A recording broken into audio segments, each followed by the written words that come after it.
seem to be a lot of mixed opinions out there about whether or not the Switch will succeed, whether or not it'll bring Nintendo kind of back into the game up there with Sony and Microsoft after they floundered with the Wii U, and I just wanted to bring my opinion out there.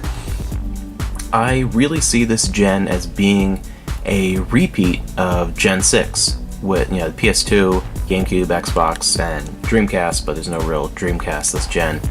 I really think that it's not going to be quite as extreme as the PS2's dominance, 150 million, just like destroying everything, but I think Sony will absolutely run away with this gen and be worldwide number one. I think that's how things are going to go, and I think it's going to be the Switch and Microsoft fighting for that second place spot. I think that outside of North America, the Switch will eventually eclipse the Xbox One. Definitely, obviously, in Japan, it's going to pretty quickly, I think. I think in North America, it's going to be a tougher fight, and I think that Microsoft might just stay in that number 2 spot with the Switch behind it.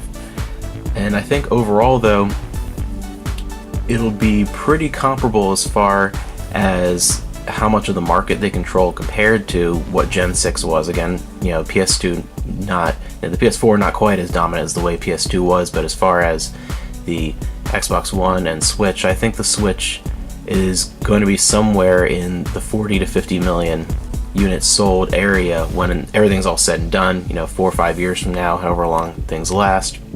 The first year is going to be kind of odd to see whether or not it takes off this first year or has a bit of a slow start, and I think it's going to be a really important point. A lot of people have been talking about how the launch lineup is somewhat weak, and I absolutely agree with that, and how that could affect sales, and the big issue is third party. If they don't get a lot of sales this first year, how many more third party support are they going to get as opposed to what they already have from third party? And the issue with the launch lineup, Zelda Breath of the Wild, that's fantastic, but that's a game that is going to sell to the audience they were already going to sell to. That's going to go to the hardcore Nintendo fans, the people that were already going to get a Switch. So it's not really pushing any outside sales right away, and that can be a bit of a problem, but I do think it'll sell fairly well. I do think that, especially in this day and age of YouTube, how many people that have large YouTube channels are going to get a Switch just to get a Switch as a curiosity, to talk about it on their channel, show on their channel, get views, that type of thing, as compared to previous gens. In the pre-YouTube world, those people might not get one or have waited, so it's really going to be pushed along, I think, a lot by hardcore Nintendo fans at launch and people that are just curious and the kind of people that just want new tech as it comes out right away.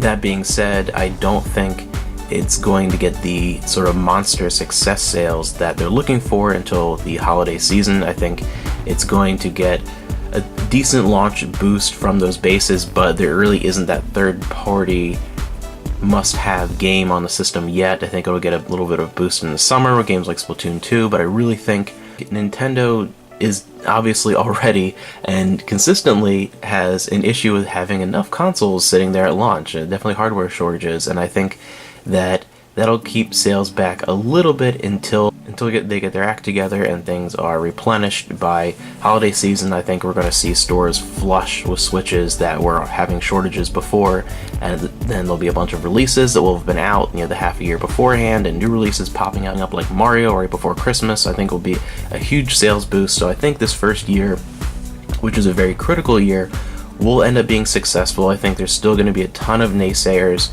after launch and through the summer because it'll do well but just will not dominate. But I do think that this coming holiday season, I truly believe, will be dominated by the Switch, and I think it will get a good start, and I do think overall somewhere in that 40 to 50 million range as far as units sold, a little bit on the high side compared to a lot of other estimates that I've been seeing from other people just that I've talked to or videos I've watched. But I really think it'll do really well, and I think it'll challenge Microsoft for that second place, and I think we'll exceed it in a lot of places outside North America, especially in Japan, obviously. And I do think, though, that the PS4 is going to hold that dominance, partly because, to me, Microsoft has been losing exclusives left and right, and now that pretty much anything that is kind of an exclusive is also going to be available on Windows, it really defeats the purpose of getting an Xbox, in my opinion, because these modern consoles, with the exception of the Switch, which I think is another selling point, are just kind of gaming PCs with a handful of exclusives. The idea, the separation of PC and console is not the same as it was, and their consoles are not plug and play anymore. They're not. It's just a totally different environment. To me, without the exclusives, something like an Xbox is just kind of pointless in my mind. Like I will not be getting that system this gen just because there's nothing. I don't really see a reason for it if you have a half decent PC. But I think that the exclusives and the already large install base and PSVR and things like that are going to keep Sony in the forefront, and I think the uniqueness of the Switch, the curiosity of the Switch, and of course those Nintendo exclusives, those first-party exclusives, second-party things are going to keep the system going, and it's going to be fascinating to see what they do with this system.